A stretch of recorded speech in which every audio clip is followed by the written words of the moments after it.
Assalamualaikum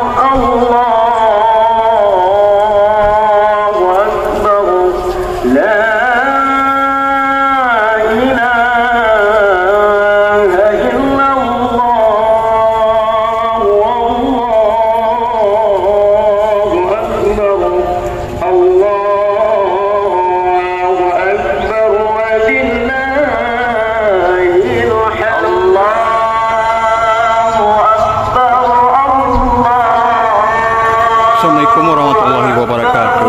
Saat ini kita lagi berada di Masjid Baitul Salihin Ude Karing, Kota Madya, Banda Aceh untuk pelaksanaan salat Id Hari Raya Idul Fitri 1445 Hijriah.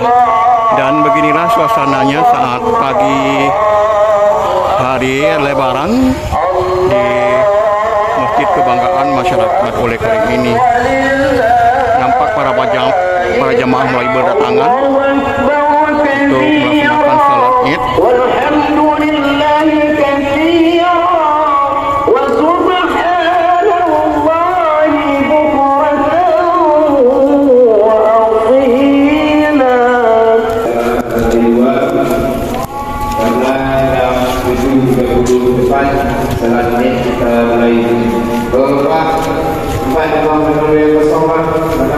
Ya, pelaksanaan salat Id hari ini dimulai pada jam 7:35.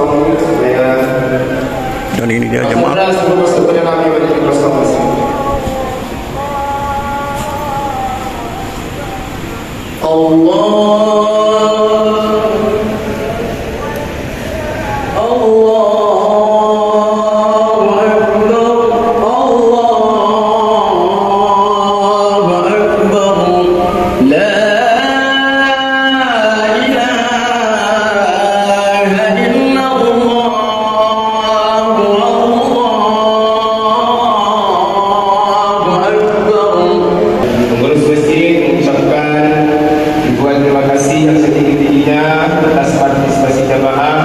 Berikan sedekahnya untuk melanjutkan pembangunan Masjid Baitul Salihin.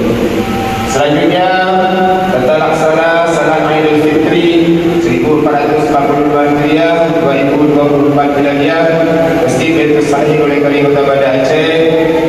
Yang akan menyampaikan khutbah adalah Profesor Dr. Khairuddin MA, Imam Dr. Tengku Haji Syarifuddin MA PhD. Selanjutnya mari kita akan mengaturkan saf dan salat akan segera kita mulai. Yang masih di luar agar mempercepat langkahnya. Allah bersabda, "Man qama Ramadan imanan wa ihtisaban, ghufira lahu ma taqaddama min dhanbi." Dan siapa yang melaksanakan ibadah Ramadan, berpuasa di siang harinya, qiyamul lailnya di malam harinya, betul-betul karena iman dan harap ridha Allah Taala, akan diampuni seluruh dosa-dosa yang telah lalu. Kita berdoa berharap ibadah yang tidak seberapa itu yang kita lakukan selama bulan Ramadan itu diampuni dosa kita, diterima oleh Allah.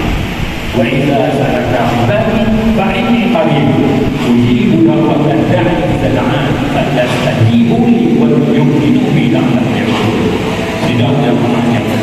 Allahu Akbar, Allahu Akbar, Allahu Akbar, walillahil hamd. Pada hari ini, mudah-mudahan Allah telah mengampuni semua dosa kita, kebaikan kita, dosa-dosa kita. Tetapi belum selesai masalahnya. Ada dosa-dosa kita dengan sesama hamba, dengan manusia yang belum ampuni sebelum kita saling